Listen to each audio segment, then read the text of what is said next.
Assalamualaikum warahmatullahi wabarakatuh. Perkenalkan, kami dari kelas 12 TP 1. Di sini kami akan mempresentasikan hasil diskusi kami dengan beranggotakan 1. Anissa Fitri Wahyuni, 2.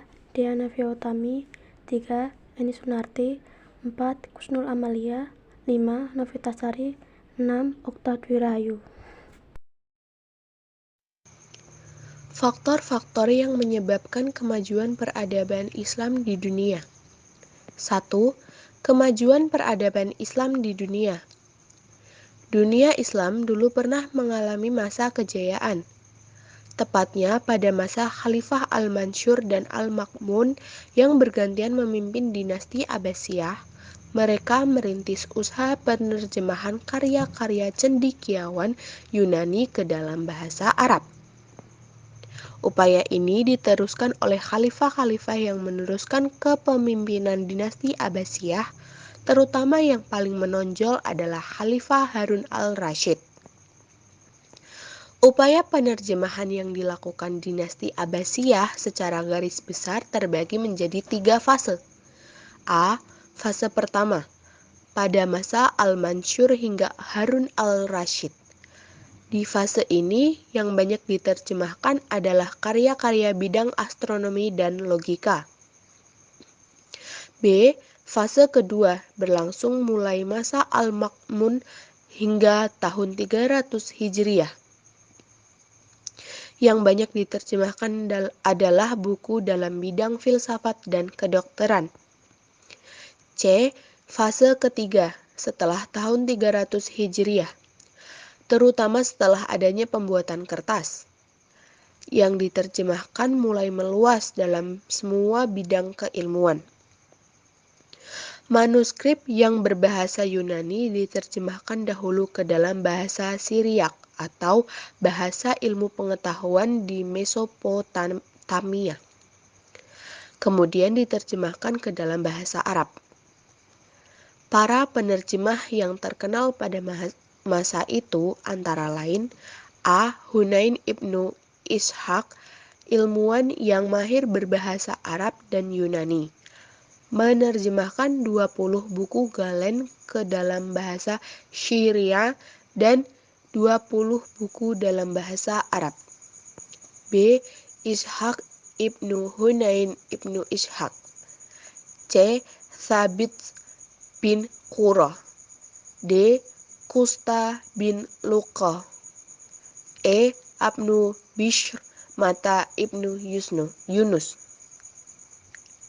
Seorang cendekiawan Muslim bernama Ibnu al-Muqaffa yang hidup di masa Khalifah Al-Ma'mun berpendapat, setiap orang memiliki kebutuhan, sementara setiap kebutuhan perlu ditunjang dengan materi. Sedangkan setiap materi dapat diwujudkan dengan usaha. Adapun setiap usaha memerlukan cara dan metodenya. Dengan kata lain, menurut Ibnu al-Muqaffa, supaya hajat hidup manusia terpenuhi, diperlukan ilmu atau disebut cara dan metode.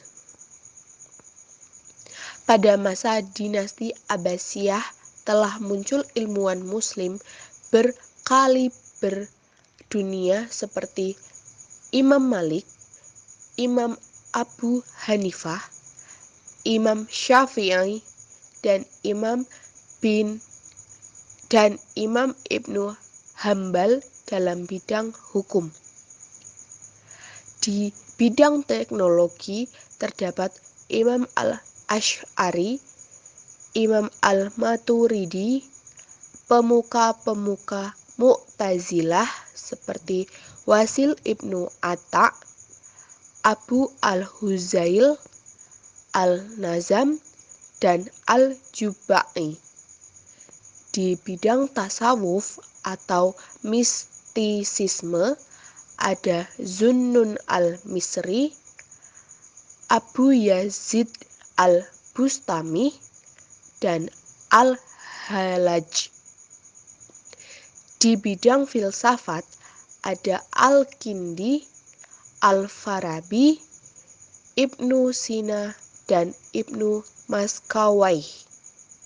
Juga di bidang ilmu pengetahuan, ada Ibnu Al-Haysham, Ibnu Hayyan, Al-Khawarizmi, Al-Mas'udi, dan Al-Razi. Dapat dikatakan bahwa semenjak masa dinasti Abbasiyah telah terjadi perubahan besar budaya dan peradaban Islam dari masa-masa sebelumnya. Di masa inilah didirikan Universitas An-Nizamiyah yang mahasiswanya tidak hanya berasal dari Asia tetapi juga Eropa. Mahasiswa-mahasiswa An-Nizamiyah yang berasal dari Eropa inilah yang nantinya membawa perubahan peradaban Eropa yang semula gelap gulita. Sekalipun pada akhirnya dinasti Abbasiyah mengalami keruntuhan, namun kemajuan yang telah ditorehkan umat Islam tetap dipertahankan oleh dinasti-dinasti Islam sesudahnya, seperti dinasti Fatimiyah, dinasti Buwaihiyah, dinasti Bani Saljuk, hingga dinasti Utsmaniyah. Kejayaan Islam semakin surut secara drastis setelah wilayah-wilayah Islam berada di bawah kekuasaan imperialisme Eropa. Mereka tidak saja mengeruk kekayaan alam, tetapi juga mempersempit ruang dan kesempatan belajar bangsa-bangsa berpenduduk Muslim agar tertinggal dari bangsa Barat. Beberapa faktor yang mendorong kemajuan peradaban Islam adalah sebagaimana berikut. A. Terjadinya asimilasi antara bangsa Arab dengan bangsa-bangsa lain yang lebih dahulu mengalami perkembangan dalam ilmu pengetahuan. B. Kemajemukan dalam pemerintahan dan politik. Untuk mengokohkan dinastinya, dinasti Abbasiyah mengambil strategi yang berbeda dengan dinasti Umayyah. Dinasti Abbasiyah meninggalkan corak dinasti Umayyah yang ke-Arab-Araban. Hal ini dibuktikan dengan dua cara, yaitu pertama, menerapkan sistem administrasi pemerintahan Persia sekaligus memasukkan orang-orang Persia dalam struktur pemerintahan, salah satunya Khalid bin Barma yang diangkat menjadi salah satu menteri Al-Mansur sekaligus menjadi salah satu tokoh penting dalam perkembangan ilmu pengetahuan di masa dinasti Abbasiyah. Kedua, melakukan nikah silang dengan wanita-wanita Persia, melahirkan khalifah baru, salah satunya adalah Al-Ma'mun. Dinasti Abbasiyah membuka ruang yang luas bagi orang di luar Arab yang ahli di bidangnya duduk di pemerintahan.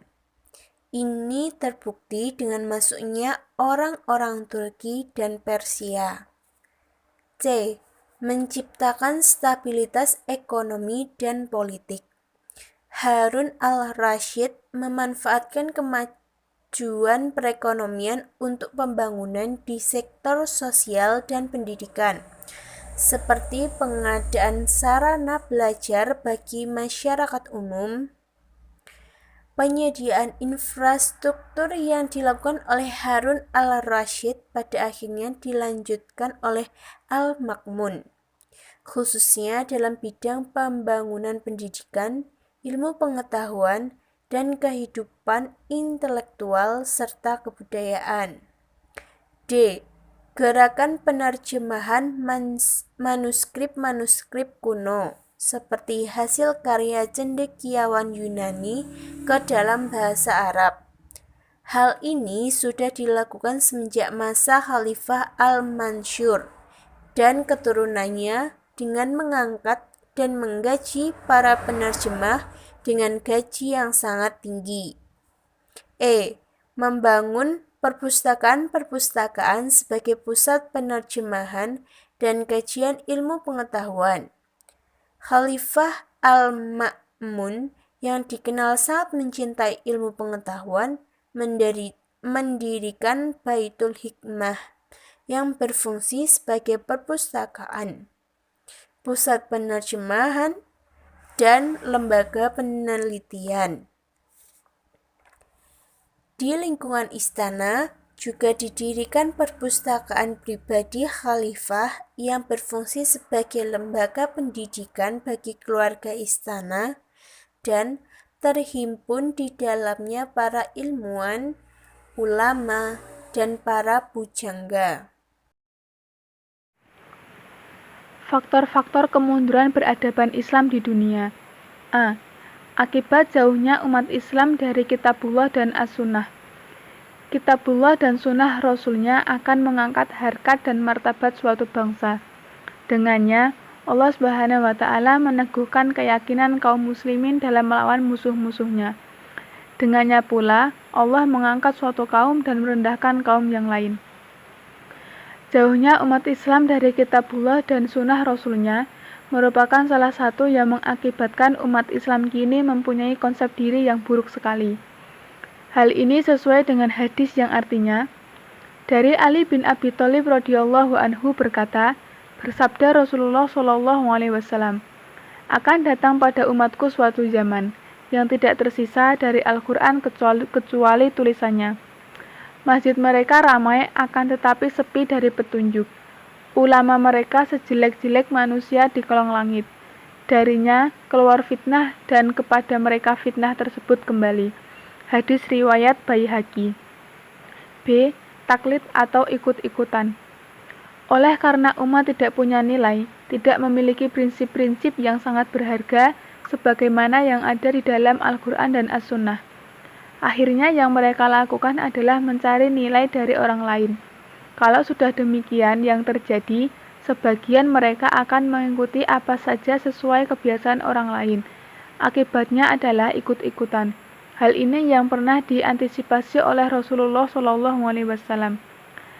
Hal ini sesuai dengan hadis yang artinya, sungguh, kalian akan mengikuti cara-cara sunan, gaya-gaya orang-orang sebelum kalian, satu jengkal, satu hasta, satu depa, secara bertahap sehingga sampai mereka memasuki lubang biawak sekalipun kalian akan mengikutinya. Hadis riwayat Bukhari. C. Terjadinya perpecahan di kalangan umat.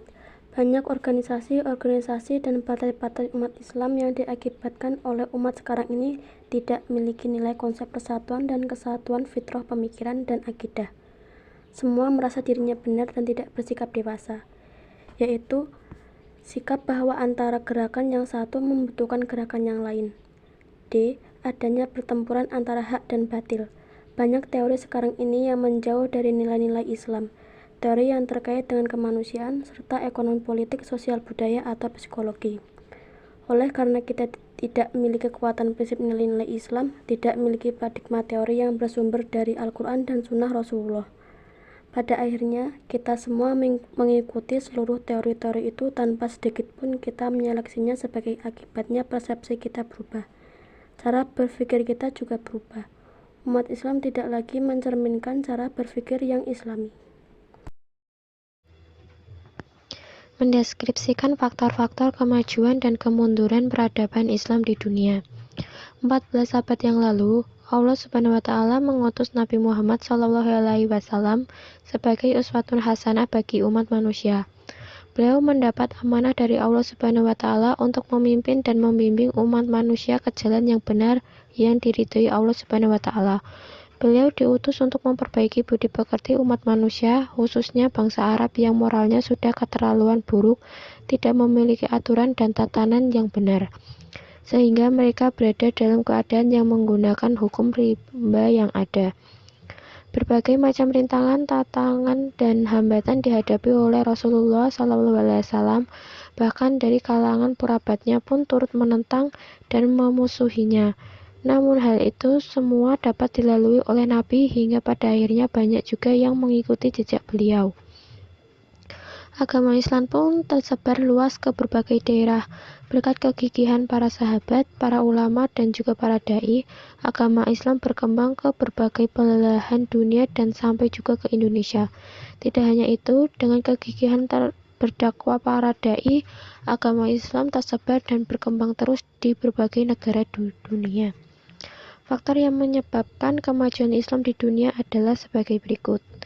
A. Adanya semangat kaum muslimin yang tulus untuk menyebarkan agama Islam. B. Adanya rasa terpanggil untuk mengajarkannya agama Islam kepada orang lain. Mengajarkan agama Islam kepada orang lain tanpa pamrih agar mendapat imbalan atau sanjungan, hanya mengharapkan keridhaan Allah Subhanahu wa Ta'ala semata. C. Banyaknya cendekiawan muslim yang menemukan berbagai teori. Misalnya, Al-Khawarisi menemukan angka 0 dan namanya diabadikan dalam cabang ilmu matematika. Ibnu Sina yang membuat termometer udara untuk mengukur suhu udara. Beliau pakar medis Islam legendaris dengan karya ilmiahnya. Hanun yang menjadi referensi ilmu kedokteran para pelajar barat. Kemudian Ar-Razi, orang barat menyebutnya rasis. Beliau berkebangsaan Persia, dilahirkan di Rai dekat Teheran. Orang-orang barat memberinya julukan one of the greatest physicists of all times, yang berarti seorang tabib yang terbesar di sepanjang masa. Sekian presentasi dari kelompok kami, kurang lebihnya mohon maaf. Wassalamualaikum warahmatullahi wabarakatuh.